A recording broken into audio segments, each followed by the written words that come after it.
If we could call this meeting to order. Welcome, everyone. If we could start with a moment of silence for prayer or reflection.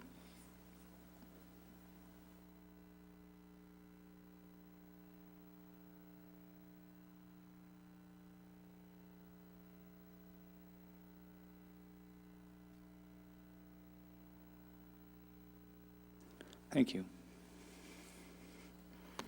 Okay, so first up we have adoption of the agenda. I do have one item to add. So that will be item 8.1, sorry. Collective bargaining with the Canadian Union of Public Employees. There will be a motion for ratification from Councillor Dumanowski. Any other additions? Okay, seeing none, we'll adopt the agenda. Next, we have adoption of the minutes from our March 20th meeting on page 3. Any errors, omissions? Seeing none, we'll accept the minutes. Moving on now to our presentations for tonight. We have in honor of the Mayor's Poetry Challenge, we have Jasper Ravanello and Weston Lawrence, who are here to read their poems. Jasper and Weston, if you'd like to come down.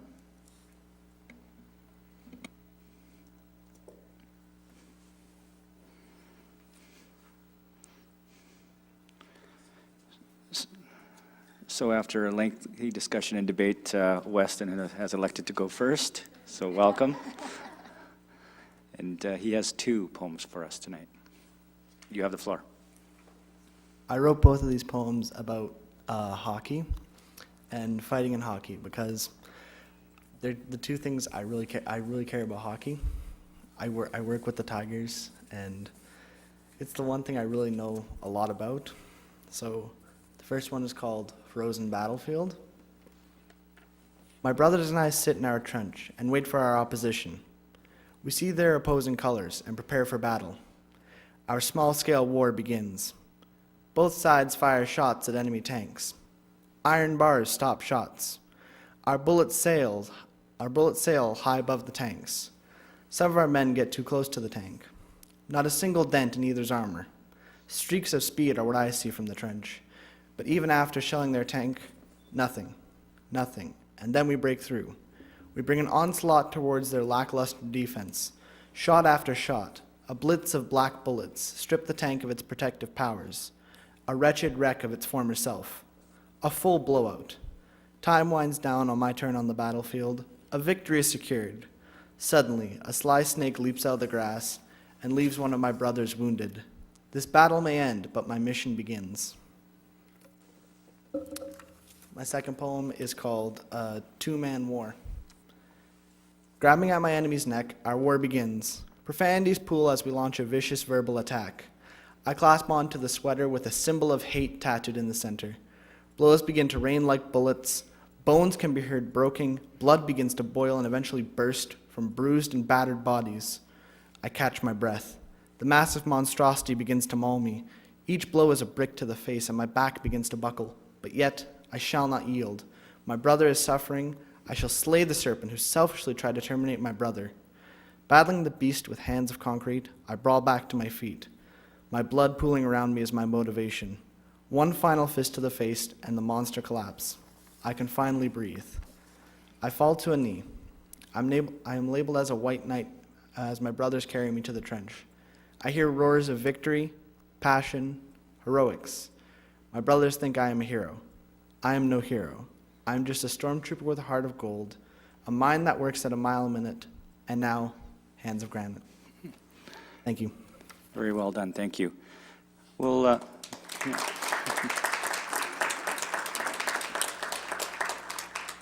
Jasper, if you would like to come next, and then we'll probably have some questions for the both of you or some comments.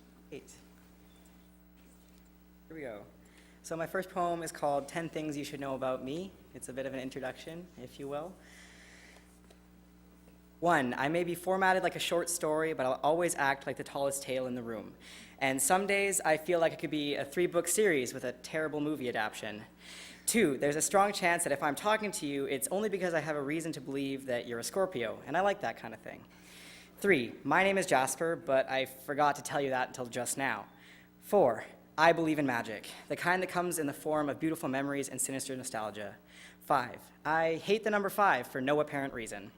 6, regardless of how jittery I look, I swear to you that I am actually head over heels in love with the butterflies that are trying to escape this rib cage. 7, my most favorite sound in the whole entire world is a snort that my boyfriend makes if he starts laughing just a little bit too hard. 8, after this, I'm probably gonna go home and try to convince myself I'm a real poet. 9, I've never had to write with a rhyme before because I've always got a bonfire heart and I'm ready to burn.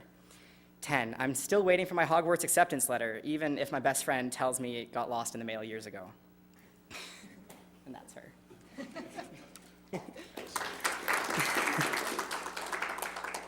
And so my second poem is untitled as of now, and it's a poem I wrote about someone who was very close to me who was stationed recently across the sea. He's very much all right now, though, I promise. Here we go. We used to play soldiers, trees like giants around us, brush thick at our feet. The woods were our defense, armed with dull steel, shielded with planks of oak. We used to play soldiers. Seeing you grow up, it hurt. Now you are the giant, skin as thick as the brush. I can't hide anymore.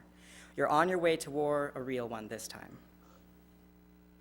Okay. And my third one is called Rest. It's pretty simple. Oh, sorry. The world has been put to rest. She is tired after years of living, and even after doing her best, her clockwork heart stops ticking. Exhaustion runs in her veins, and her breath turns to fog upon the window pane, but still she is glowing.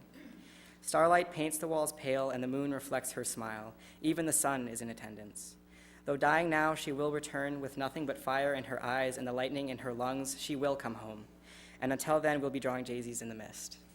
That's all I have.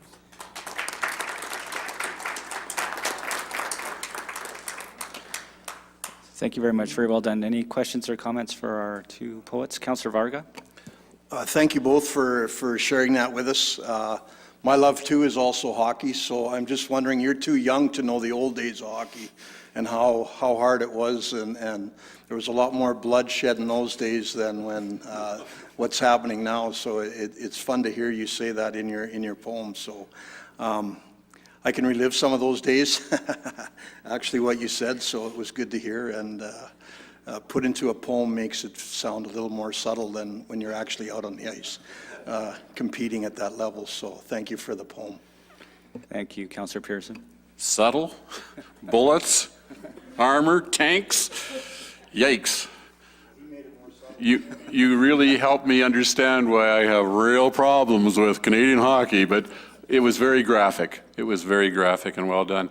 You know, and both of you gentlemen, I love your last poem, World. That was a tremendous poem. And I guess the bottom line is it almost makes me wish I was teaching again, because I'd love to be your English teacher. They must delight in your work, and congratulations on pursuing a career.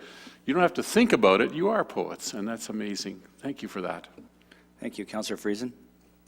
Well, thanks. I'd like to say thank you as well. I never really got poetry that much. You know, as a young person, I thought, I'm not so sure about this stuff.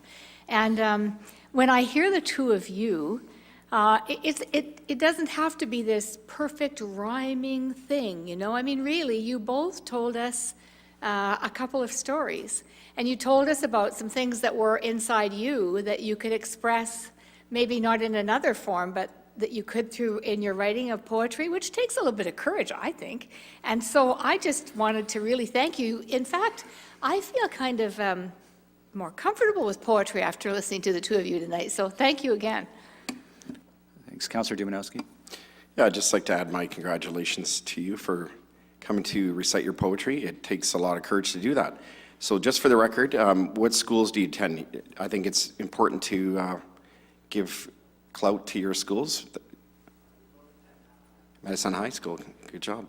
A lot of people don't know this about me, but I obviously they know I'm an educator. I was an English major growing up and went on into university and pursued that. And I had to write some poetry, not necessarily my desire to write it, but I was forced to do it in classes. But I will say that poetry can go a long way. In my world, it landed me my wife because I wrote her a beautiful poem. I would never read it here, though, Your Worship, so don't ask me. Don't ask me to read it here. But poetry is a form of beautiful expression, and I think it takes a lot of intelligence and a real insight into life and the beauty around us to really put those words together. And as Councillor Friesen said, it doesn't have to necessarily be alliterative or have a rhyming technique to it. It's about expression, and whether it's violent expression or beautiful expression, I love the fact that you shared that today with us. So thank you. Thank you. It's been said before, but it does take a ton of courage to come up here and speak in front of this. First of all, this can be an intimidating situation, but also most people know that I have a little penchant for reciting poetry in public, but I will always recite other authors, because if you don't like Kipling, that's your problem. But if I write a poem, you will rarely hear me say any of my own poetry, as Councillor Dumanowski just mentioned, because that can really, really hurt. You're expressing your own true feelings and emotions, and so you really put yourself on the line when you recite something that you actually wrote. So congratulations. Any other comments? We do have some gifts. Yeah, well, you can do that later.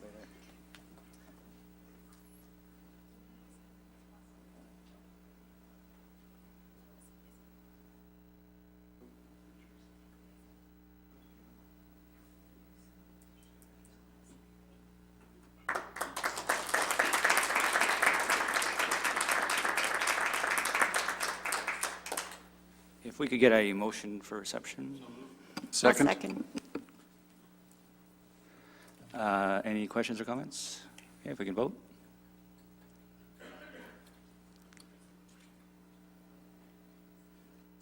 And that was unanimous, thank you. Moving on to reports now. Our first report's on page 8, item 4.1, Administrative Committee meeting of March 22nd. And this is for adoption and information. So moved. Second. Any questions or, well, yes, sorry. We got questions or comments? Councillor Turner? Thank you, Your Worship. I just have a question. When we're looking at the various tender summaries, I'm just wondering why some of them have prices on them and some of them don't. I'm not sure who might be able to answer that. I'll, Acting CEO, do you want to answer that, or? Sometimes it's very, very simple. It's just a price competition, and other times it would be a request for proposal or a different procurement method. Well, some of them would have had the South Railway. Nope, they would have had some RFP and some other components to them, other than just price. Two of them are best evaluated. Two are best evaluated bids versus just price.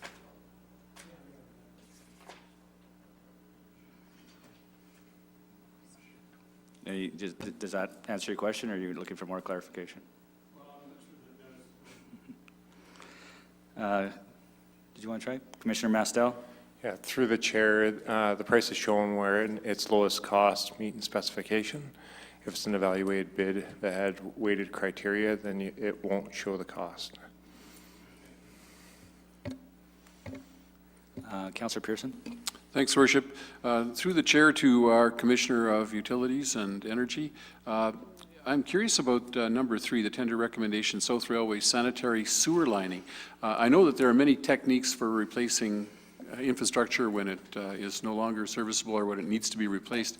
Is this the technique where we run a pipe through the pipe? Is that what the sewer lining is all about? Through the chair, Councillor Pearson, yes, that's the case, where we run a lining through the existing pipe.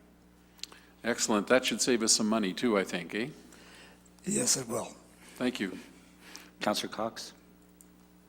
Thank you, Your Worship. I just wanted to make the observation, really, it's the observation that you made earlier this evening when we were in closed council and just receiving some information on tendering process.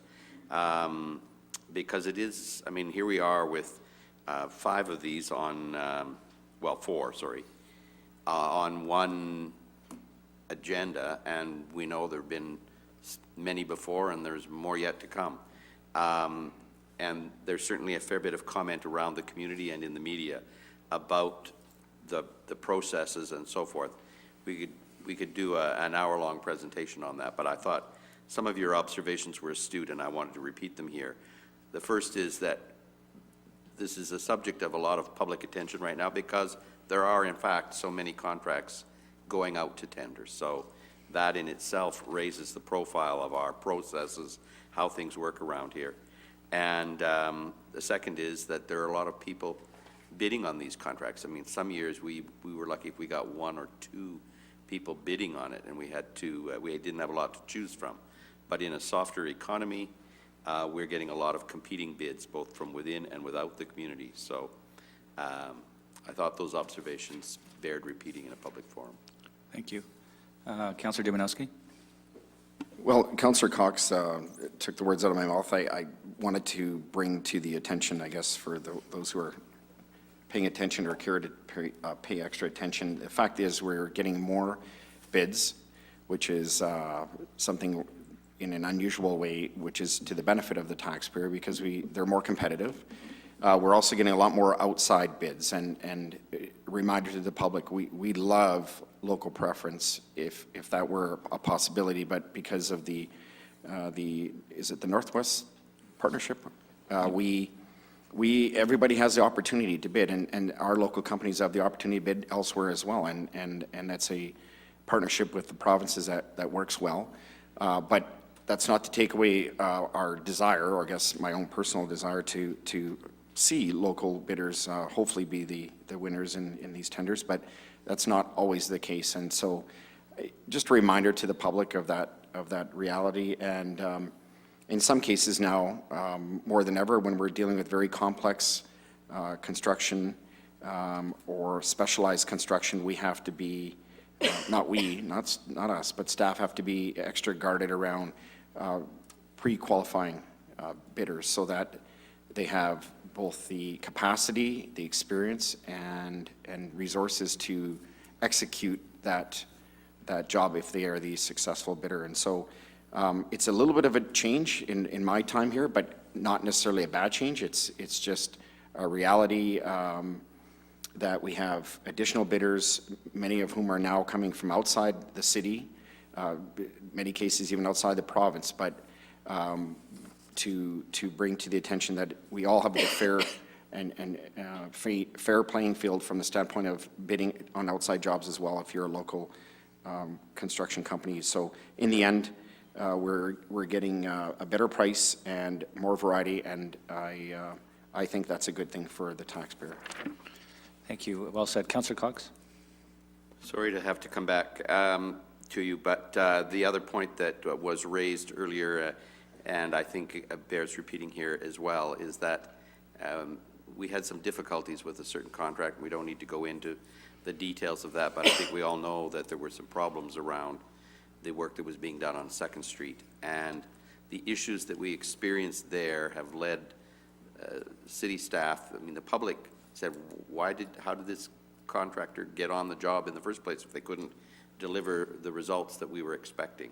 So part of our processes are now to have a more thorough and complete evaluation to make sure that not only do we get the lowest price, but we get the lowest price by somebody who can actually deliver the product that we're asking for. Thank you. Any other questions or comments? Your Worship, just Go ahead. Councillor Cox and I are taking turns, but I think another point to bring to attention, and in some cases with this pre-qualification process, some people are not accepted or are excluded based on lack of detail or experience or other variables. But our staff have always been willing and remain willing to meet with anybody to go through a little bit of a deeper analysis, what precluded them from maybe being a successful qualifier, or why their perhaps slightly lower bid or moderate bid did not yield them the tender. That's a very important thing that I'm not sure happens everywhere, but I know with our department and our staff, they are prepared to sit down and help them understand it if they're willing to do that. We do hear periodically from people who are disgruntled by that process, but our staff have always remained resolved to sit down and explain it to them. So I encourage anybody who is involved in that world or gets involved and finds himself in the same circumstance to maybe even in advance, if they can, have a better understanding of the qualification process. And I know our staff have put on some in-services in that regard. So I just want to give kudos to our staff for the willingness to to help people understand the pre-qualification process, but also that they're willing to sit down, if they're not successful, to help them understand why, so that they can be perhaps more informed for the next time. Thank you. Any other questions or comments? If we could vote? That was unanimous, thank you. Next, we have the Public Services Committee meeting of March the 27th on page 25, item 4.2, and this report's for adoption. I move the report for adoption. I'll second. Any comments, questions? Your Worship, can I just quickly Sure. Yeah, go ahead. comment? I'm sorry, I should have put my button on. What you see, there are only 2 items here. You'll see the goals for the Social Development Advisory Board and the Youth Advisory Board before you tonight. And you know, you may glance at those and think, oh, that's nice. But I want to assure you that both of these groups take considerable amount of time in thinking through what they're aiming to achieve, but even to underpin that, how can they best serve the city in the capacity that they've been appointed for? Both of these groups they're like a conduit of information and communication between the city and the community. And that's exactly why they're there. It's to help us understand more about the community and bring that information back and forth. And they do an excellent job. And the Youth Advisory Board has really kind of picked up momentum. You know, they struggled with membership for a while, but it's coming along. And there's some really excellent goals here. And I just want everyone to be reminded that these advisory boards do a lot of work, not on council's behalf, but on the community's behalf, so that we're aware of things that we should be doing and considering in our decision-making. So you see their goals here before you tonight. Thank you. Councillor Pearson? You took the words out of my mouth. Just about. Not quite. These committees recognize their role as council's eyes and ears, and that's what you were really saying. But more than that, they are a voice for youth and for our community. And council has listened and responded to these people and to these boards. When they've come forward with recommendations, we have done something in response to their requests. And it's encouraging to see membership in these committee boards being filled with individuals with a real concern for the community and issues that are affecting all of those who either don't have a voice or those who are not thriving. I commend them for going beyond their mandate and taking part in things like our community consultation on Thrive and other kinds of meetings like that, where they are educating themselves about community issues and coming forward with really fine plans and good ideas. So just to add to what you're saying, Councillor. Thank you. Councillor Simmons? Sure. I just wanted to add the Youth Advisory Board. I'm the council representative on that board, and I'm always impressed by the youth and how forward-thinking they are. I mean, they came to us with a recommendation in regards to plastic bags, and many times, I mean, their original recommendation was to ban them. But they went back, they did the research, they did all the work, and they came back with a different recommendation. So I think, you know, they've got here how they accomplished all their goals as well. So it's really important to take a look and see all the things that they're doing. But I'm just very impressed by them and excited to be a part of that committee. So I just wanted to congratulate them, I guess, on their goals and all their hard work. Thank you. Councillor Varga? Through the chair, I guess I have one question that I always wondered about. Will these boards ever become more than just an advisory board?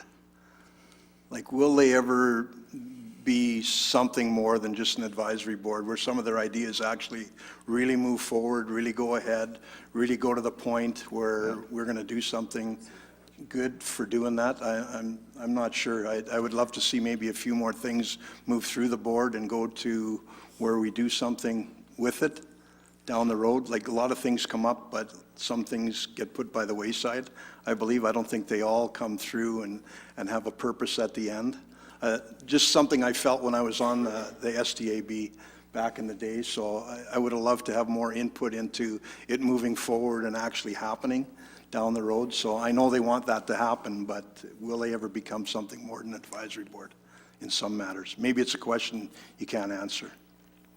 I'm not sure. I'll defer to Councillor Friesen, but yeah. Well, I'll try. Darn it, Councillor Varga, you asked hard questions. Well, just a couple of observations, though, and a fact. First of all, they are there by virtue of a bylaw, so that would have to be changed.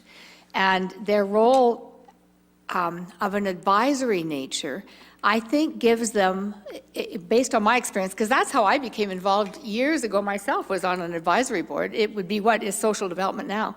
And by virtue of the fact that they are in advisory capacity, I believe gives them even more flexibility than what we have in our environment. And I think it's how you use it. And I've noticed over the years that, and I don't mean to veer off the path here, but I've noticed over the years that every one of them has sort of a peak and valley given a certain amount of time. You know, one will be stronger at this point in time, and then another time it'll be another one that's stronger. And it depends on what's going on in our community at any given time. But I think because they have that flexibility, they actually have a lot of ability to bring things to us that might not come to our table otherwise. And we could look at the bylaw and changing it, but I might be a little bit reluctant to do that because it would put them more into a confined box, if you will. They'd have more boundaries. The other thing is, you know, over the years, we've had a lot of things brought to us by the advisory boards that have been implemented. And it's my opinion that we don't utilize them as fully as we should, and not intentionally. It's not intentional. But there are lots of times that we could seek their advice and send things over their direction as well. So it's a two-way street. And so I take your comments to heart. I think if we became a bit more intentional about using them to their fullest potential, we would even see more sort of really meaningful interaction with them. Thank you. Councillor Simmons? I was just going to add to what Councillor Friesen said. As sitting on the Youth Advisory Board anyway, I know I'm the first one to tell them how much power they have. I think when the youth come forward with something, I think council in past has really listened and really taken into consideration what they have to say. And I think it really is about us empowering them as council to say, hey, we want to know what you think. So I know, Councillor Varga, you sent some things down the Youth Advisory Board way, and I know they've listened and wanted to hear more about them and have done a ton of research on those things. And I think the more we empower our advisory boards to give us that information, the more opportunities they'll have to come forward. Thank you. Councillor Pearson? Thank you, Worship. But I agree. The Youth Advisory Board brought forward all the smoking bylaws that essentially the city has. There's smoking bylaws against having children in cars under the age of 16. There's smoking bylaws that prevent smoking in our parks and other places where people congregate. They've done an amazing job, I think, in that particular area, and they probably will do more because vaping is still going to be on the horizon for a while. The Social Development Advisory Board is a very useful kind of organization for the city. Tomorrow, they're going to be taking a look at civic recognition awards, for example. And more important to that, they look into details such as how to allocate the family community service monies, the FCSS grants that we get from the province. If we were to do that, council, given our penchant for discussion, it would take meeting after meeting. But these council members, these people in the Social Development Advisory Board, spend hours going through these requests and allocating the money in a very fair, judicious kind of way. So they actually have power in doing that, and they serve a very meaningful role. I don't know if they can afford more time to do those functions for us, but their recommendations are always acted on, and we think that they are a very wise and important body that advises us. Good. Any other? Councillor Friesen? Well, I want to make sure we recognize all of them. If we've talked about two, so we have a few, and they all have a particular role. I mean, for example, it used to be the Parks Advisory Board. It's got a larger mandate now. Urban Recreation and Urban Environment and Recreation Advisory Board. Just as an example for you, we would not have the Spectrum Festival without that board. At one time, years ago, they went to a conference, they found out the economic value of festivals in a city, And that particular festival was born from them. Now, that's one little tiny example of the kind of value an advisory board brings. That we wouldn't have a cultural policy without our advisory board, and they do multitudes of other things. And then there are other groups that advise them. We have on transit, we have one on issues affecting people with disabilities, and we have Senior Citizens Advisory Board, all who have been extremely active in their more topic-specific areas, and without the information and the wisdom that those folks bring to us, we would not be able to be in the position we are today. So I just didn't want to pick out a few without making sure we recognize the contribution. And these people are all volunteers. They give absolutely freely of their time, and multitudes of it. Arlette's up there. She's one of our advisory board members. And they give hundreds of hours of their personal time because they care about this community. That's the reason they're there. And they've got maybe an area they're more interested in than others, but they care about Medicine Hat, and they want to help us make it a better place. So I'm pretty proud of them. And I would, maybe sometime we'll do a little presentation or something. Not long, but a little presentation about what the advisory boards do. I think that would be helpful. Thank you. Any other comments? Councillor McIntosh. Thanks, Your Worship. I'll just throw my 2 cents into this. I sat on the Urban Environment Board back in 2010 when the city was going through the process of doing the Rec Master Plan. And obviously the city did a bunch of work, and then it goes to the advisory board to give their input. And I think a lot of people in the community don't realize where that input comes from and how important it is. So that might be the missing piece here, just in terms of all these things that they're doing, and nobody really realizes that they're a part of it. So they are very important for the whole process. Thanks. All good comments. Okay, if we could call the vote.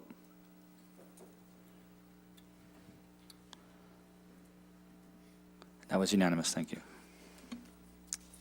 Our next item is on page 40, item 4.3, Administrative Committee meeting of March 29th, and this is for information.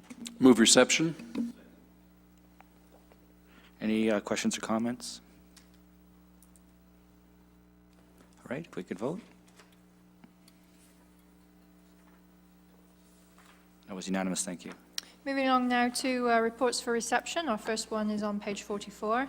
Item 5.1, the Municipal Planning Commission meeting minutes of February the 8th. I move this report for reception. I'll second that. Any questions or comments? Councillor Pearson. Thank you, Worship. Well, first of all, congratulations once again to the Planning and Development Department for a readable, clear report. I love the format for the report that we've been given. And the great news in the Development Statistics Report for 2016 is that the city and provincial government investments were evenly matched by investments from the private sector. Expansions to the mall, new care facilities, and hotel accommodations all indicate a sense of optimism for our city's future. And I know I've been one of those persons who's been concerned very much about debt, but you know something, we are investing in our city, the province is investing in our city, and that helps the private sector to make investments as well. So I'm very proud of that particular part of our portfolio. And there's an indication, too, that residents are taking on projects to beautify and enhance their homes. I think that's another good sign, and it's optimism for our community. So a really good report, and I appreciate receiving it. Thank you. Any other comments? All right, if we could vote.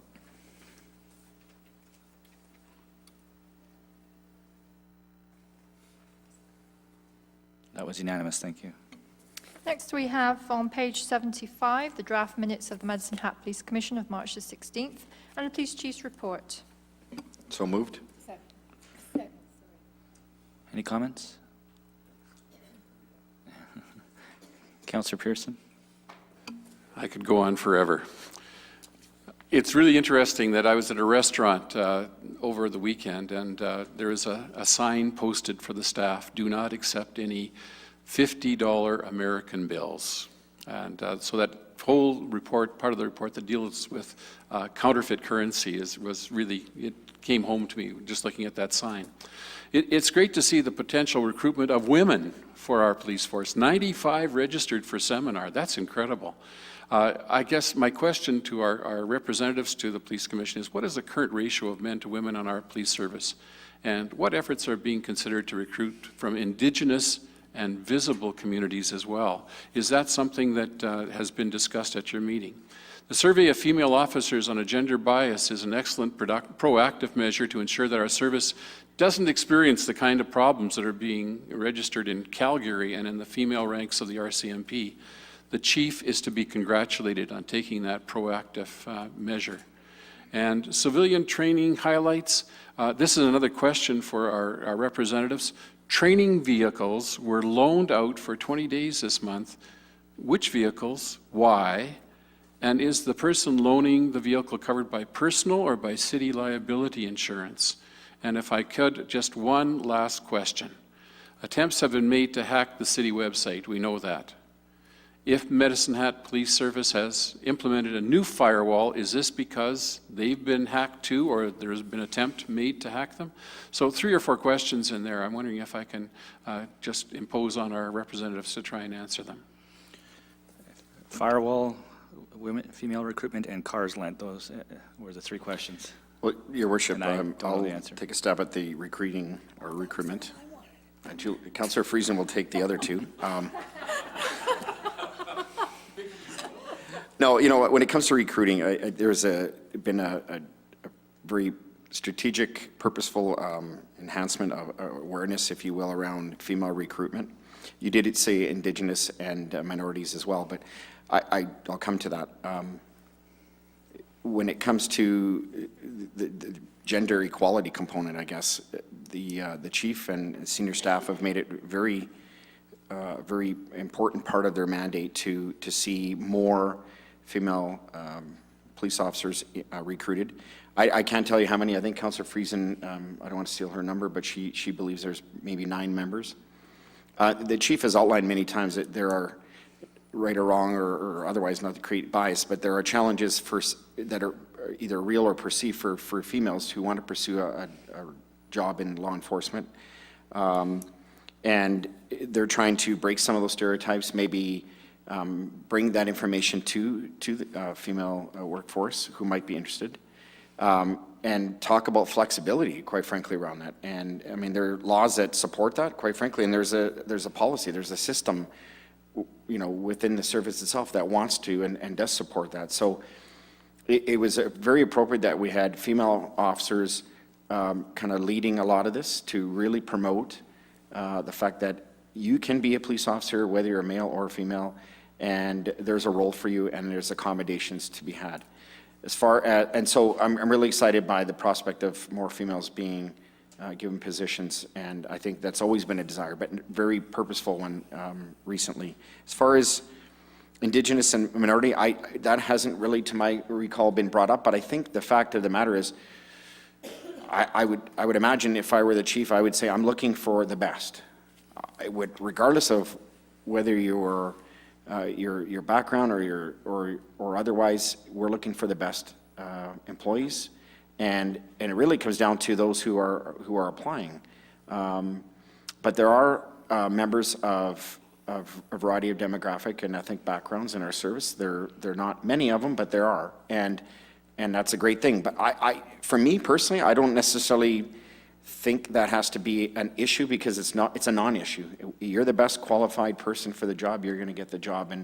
But it is encouraging, and I'd like to continue to encourage, and I know the service does, male, female, black, white, Indigenous, otherwise, whomever.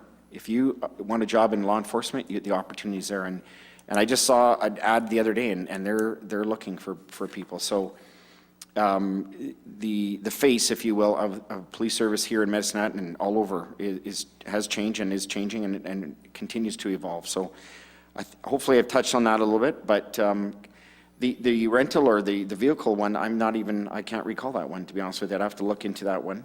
And then what was the other one? Firewall. The firewall, to my knowledge, hasn't been any break-ins or challenges to our firewall. I think there's always an effort to ensure that that doesn't happen. I know our city staff work hard, and there are audits, and there are consultants who are hired to look into that and to challenge that. And that's been going on for as long as I've been here, in fact. But it's becoming a more important, more critical piece to every organization, not the least of which the police service, because everything's confidential, right? There's a lot of vital, critical information that needs to be protected.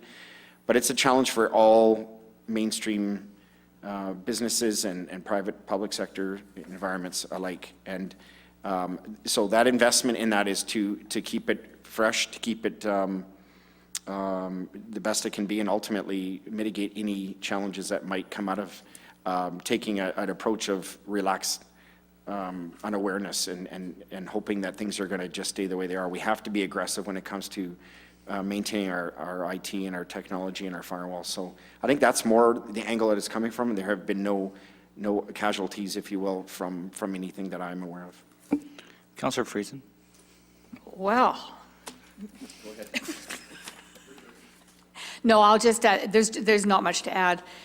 With respect to recruitment, yeah, don't quote me on the 9, but 9 stuck in my head. I could be wrong, but it would be something less than 10% of our total complement of members. And yes, we recognize that we are statistically low in terms of female police officers, and have made some movement, as you see in here, about the 95 ladies registered for the Women in Policing Seminar. That's not to say, and just to build on what was already said, that's not to say that we would hire women just for the sake of hiring a woman. Women, I can say this because I am one. I mean, you know, you compete in a workplace, and whoever is the best for the job is still the best for the job.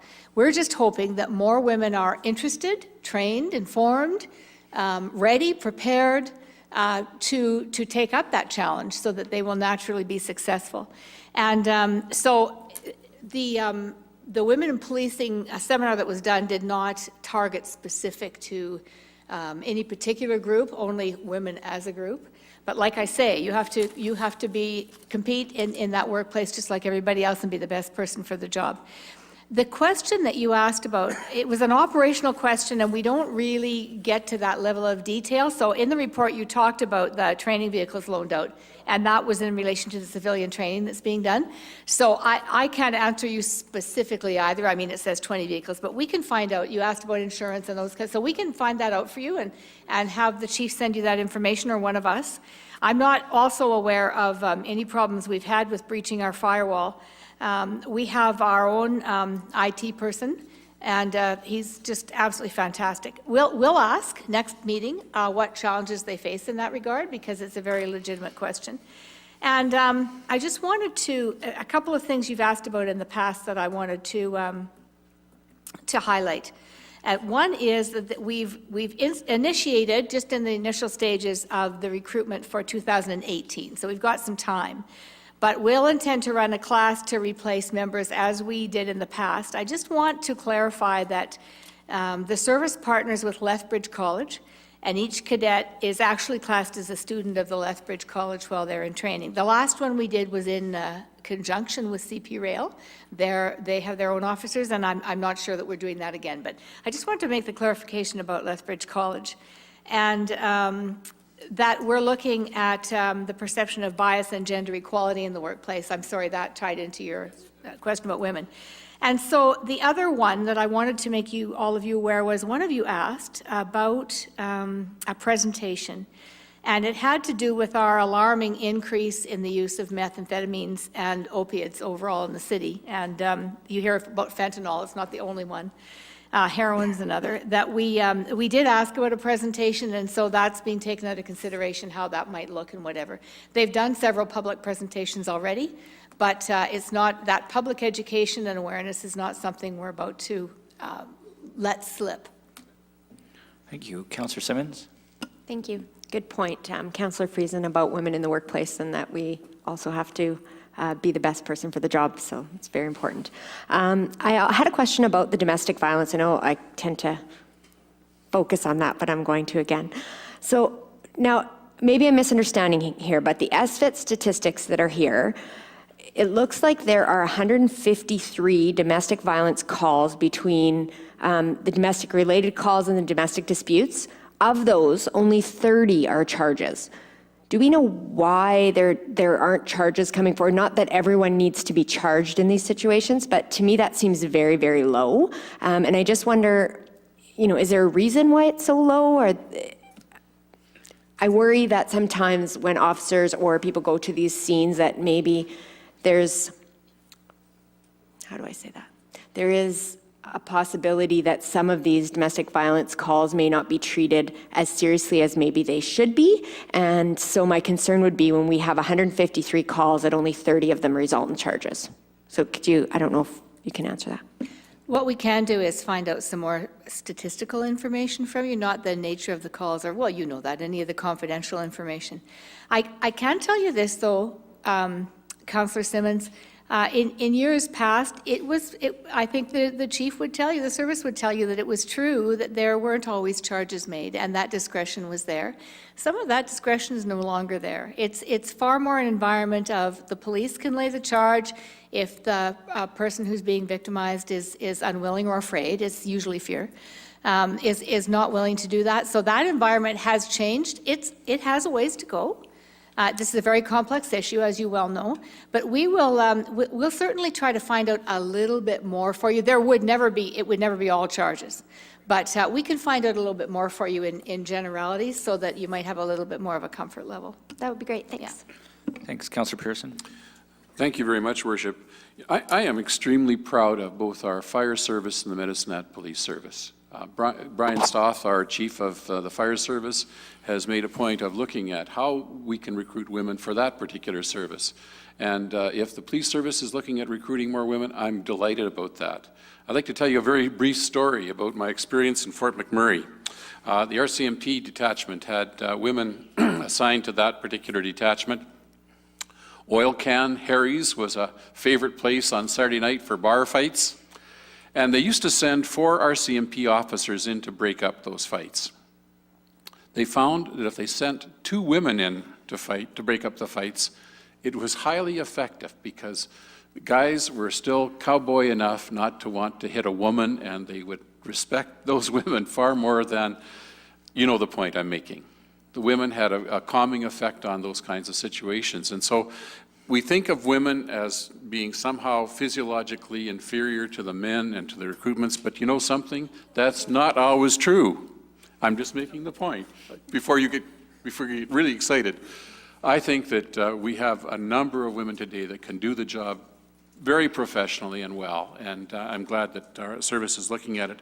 And I am so excited about the fact that our police service is doing so much. They are doing EMT work. They're the first responders often, especially when people are suffering from drug abuse or from serious medical contingencies.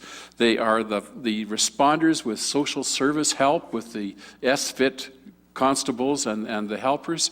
I can't see any other service in our community that is there first and providing all kinds of reference and support for the people who are in greatest need. So I am proud of both our services, but especially proud of the way that the chief has taken the police service into these very real community issues and addressed them.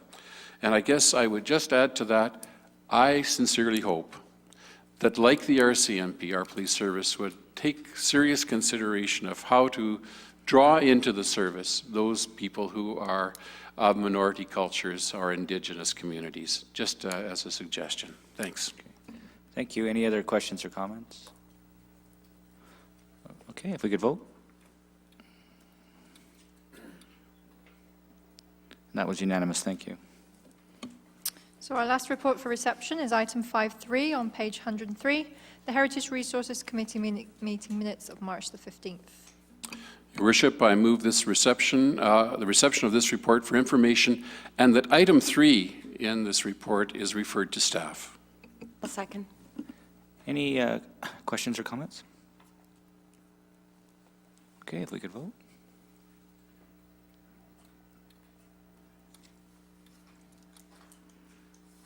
That was unanimous. Thank you. Moving along now to new bylaws. Our first new bylaws, item 6.1, on page 114, bylaw 4424, a bylaw of the City of Medicine Hat to authorize the preparation of supplementary assessments in the City of Medicine Hat during 2017, and with unanimous consent, this can go for all 3 readings tonight. Your Worship, I seek leave of council to introduce bylaw 4424 and ask that it be read a first time. I'll second that. If we could vote.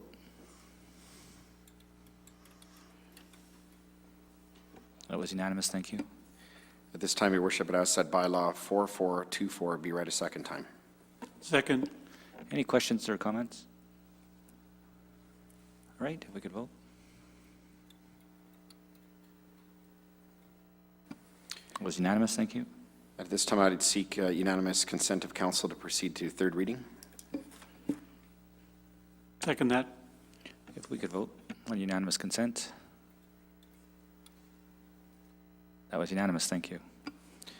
So I'd ask that bylaw 4424 be read a third time and passed. Second. Any questions or comments on third reading? Okay, if we could vote.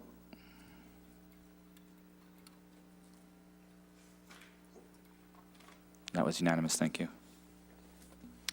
Our next bylaw is item 6.2 on page 116, bylaw 4429, a bylaw of the City of Medicine Hat to amend bylaw 4168, the land use bylaw, and this is for first reading only. I move for leave to introduce bylaw number 4429, and that it be read a first time. Second that motion. If we could vote. That was unanimous, thank you. Moving along now to our new business item, item 8.1. And as noted before, this is the collective bargaining with the Canadian Union of Public Employees. Motion for ratification, and Councillor Dumanowski will speak with to this.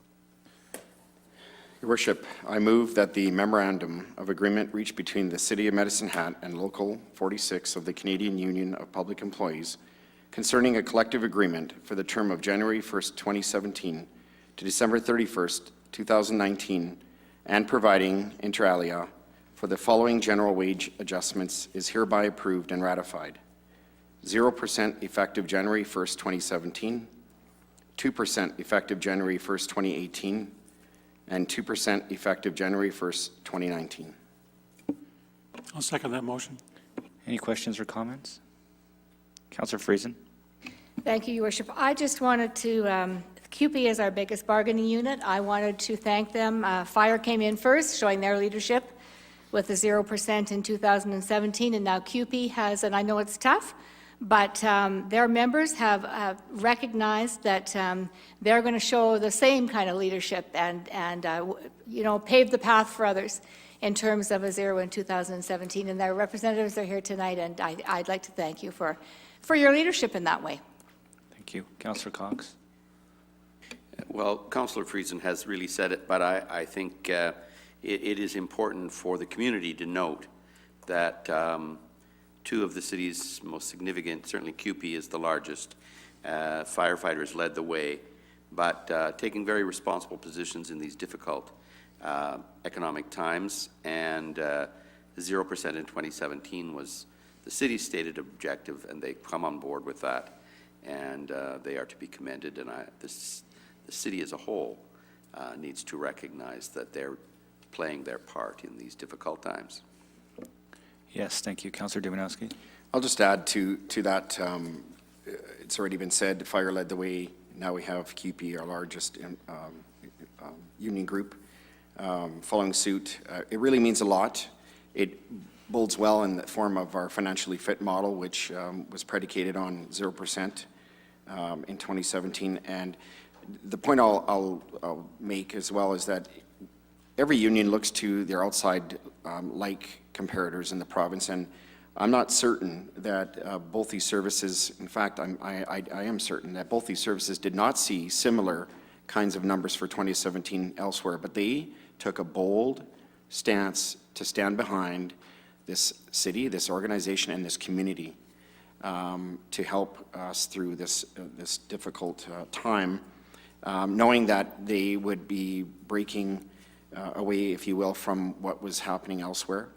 And but because they're invested in this community, their families live here, their children go to our schools, they love this community like we do. They took that bold step. So I want to heartily congratulate them and thank them for their part. Thank you very much. Any other questions or comments? Okay, if we could vote.